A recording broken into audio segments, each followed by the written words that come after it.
तो क्या आप भी मज़ेदार सा सॉफ्ट सा मॉइस्ट आलमंड केक की रेसिपी जानना चाहते हैं? और वनीला स्पंज केक के यहाँ पे मैं आपको सारा जो है मेथड बताऊँगी कि उसको किस तरह से सॉफ्ट और मॉइस्ट बनाया जाता है और केक आपका फूलता क्यों नहीं है, वो सारा मैं आपको इसमें जो है टिप्स एंड ट्रिक्स बताऊँगी। वीडियो को आपने लास्ट तक देखना है।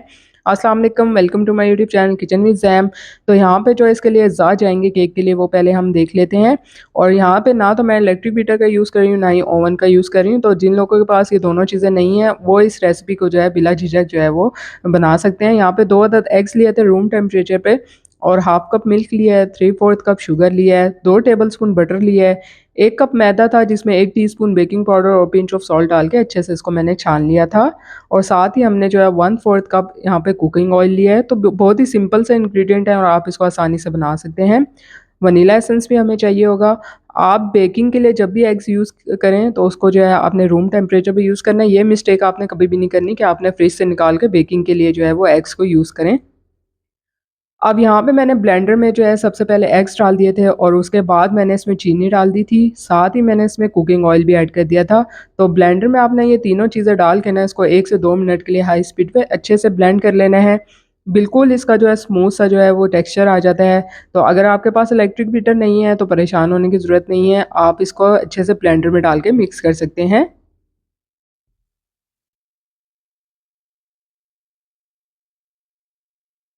तो देखिए यहाँ पे मैंने जो है इसको 1 से 2 मिनट के लिए हाई स्पीड पे चला लिया था, अच्छे से ब्लेंड कर लिया था। कोई भी पार्ट आपने स्किप या मिस नहीं करना वीडियो का, तो जो बहनें नई बनाने वाली हैं वो अच्छे से समझ सकेंगी। यहाँ पे जो है ये मिक्सचर हमारे पास आ गया है। अब हमने जो ड्राई इंग्रीडिएंट्स है इसमें, वो थोड़े-थोड़े करके ऐड करते जाना है और साथ ही विस्कर की मदद से इसको मिक्स करते जाना है। एकदम से आप डाल देंगे ना, तो इसमें लम्प्स बन जाएँगे और अच्छा सा स्मूथ सा आपका जो है ना वो ये मिक्सचर नहीं बनेगा। तो आपने थोड़ा-थोड़ा करके इसमें ऐड करना है। और साथ-साथ मिक्स करते जाना है। तो केक का बैटर रेडी हो चुका था। अब यहाँ पे हम जो है सीक्रेट इंग्रीडिएंट यूज़ करें जिसकी वज़ह से अगर आप 1 हफ़्ता भी केक रख के खाएँगे ना उसी तरह सॉफ्ट रहेगा, मॉइस्ट रहेगा, ड्राई या हार्ड नहीं होगा। यहाँ पे सॉस पैन में मैंने हाफ कप मिल्क डाल दिया था, 2 टेबलस्पून इसमें बटर डाल दिया था और इसको जस्ट हमने एक बॉयल देना है। और बॉयल देने के बाद हमने जो है ना इसको 1 मिनट के लिए बस जो है वो थोड़ा-सा रखना है चूल्हे से हटा के और उसके बाद हमने जो है केक के बैटर में इसको मिक्स कर देना है। ये देखिए बॉयल आने के बाद मैंने फ्लेम ऑफ कर दिया था 1 मिनट के लिए जस्ट इसको जो है मैंने छोड़ा था और उसके बाद मैंने इसको केक के बैटर में ऐड कर दिया था और अच्छे से जो है मैंने इसको मिक्स कर लिया था। जब भी आप केक बनाते हुए उसमें ये दूध और मक्खन का जो मिक्सचर डालते हैं ना तो उसकी वज़ह से केक आपका बहुत ज़्यादा सॉफ्ट बनता है। आप लोग इसको ज़रूर ट्राई कीजिएगा। अच्छे से मिक्स करने के बाद मैंने इसमें जो है half tea spoon vanilla essence डाल दिया था और वनीला एसेंस डालने के बाद भी मैंने इसको अच्छे तरीके से मिक्स कर लिया था। अब यहाँ पे मैं आपको इसकी मिक्सचर की कंसिस्टेंसी भी दिखाती हूँ कि किस तरह की होनी चाहिए। ये देखिए इस तरह से इसकी कंसिस्टेंसी होनी चाहिए और बिल्कुल ये जो है स्मूथ सा इसका जो है वो टेक्सचर है, बिल्कुल इसमें लम्प्स वगैरह नहीं है। तो इसका तरीका यही है कि आपने जब भी ड्राई इंग्रीडिएंट्स डालने हैं, आपने थोड़े-थोड़े करके इसमें मिक्स करने हैं और साथ-साथ आपने विस्कर चलाते जाना है।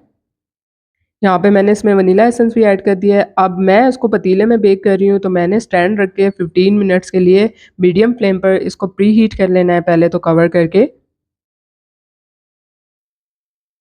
और ये पतीले में जो है ना केक बहुत ही ज़्यादा यम्मी और मज़ेदार बनता है और अच्छे से फूलता भी है। शर्त ये है कि आप बार-बार उसका जो है ना ढक्कन ना खोलें तो। तो यहाँ पे जो है मैंने राउंड शेप का एक केक का मोल्ड ले लिया था, उसमें बटर पेपर लगा के उसको ग्रीस कर लिया था और केक का बैटर जो है इसमें डाल दिया था। बैटर डालने के बाद एक और काम जो आप अगर नहीं करते तो आपसे किया कीजिए कि इसको 1 से 2 दफ़ा इस तरह से आप जो है ना टैप किया कीजिए ताकि इसमें एयर बबल्स वग़ैरह ना रहें। अब मैंने इसको प्री हीटेड पतीले में रख दिया था बेक होने के लिए 35 से 40 मिनट्स आइडियल टाइम है लो फ्लेम पर केक बेक होने के लिए और बार-बार आपने पतीले का ढक्कन खोल के नहीं देखना, उस तरह से केक आपका अच्छे से फूलता नहीं है।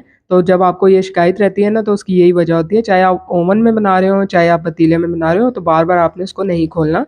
यहाँ पे मैं आपको फ्लेम भी दिखा रही हूँ, इस फ्लेम पे आपने रखने हैं।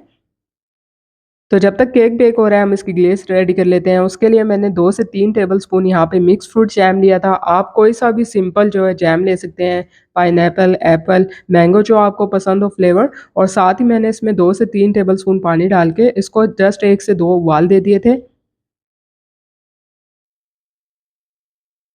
तो अच्छी सी जो है वो ये ग्लेज़ जो है वो जैम की रेडी हो जाती है। और ठंडे होने के बाद ये मज़ीद थोड़ा-सा गाढ़ी हो जाती है, तो हमने इसको जस्ट 1 से 2 बॉयल ही देने हैं। साथ-साथ व्हिस्कर से आपने इसको चलाते जाना है। तो यहाँ पे इसमें 1 से 2 उबाल आ गए थे और मैंने इसको इस तरह से निकाल लिया था कटोरी में, थोड़ा-सा ठंडा करके फिर आपने केक के ऊपर लगाने हैं। और आप इसकी जो है कंसिस्टेंसी देख सकते हैं किस तरीके की है। केक यहाँ पे बेक हो चुका था और उसको रैक पे मैंने रख दिया था ताकि स्टीम निकल जाए। उसके बाद इसके ऊपर मैंने ब्रश की मदद से ग्लेज़ लगा दिया था और ये जो है कटे हुए बादाम इसके ऊपर गार्निश कर दिए थे। उम्मीद करती हूँ आज की रेसिपी आपको पसंद आएगी। रेसिपी पसंद आई है लाइक और शेयर करना बनता है। अल्लाह हाफ़िज़।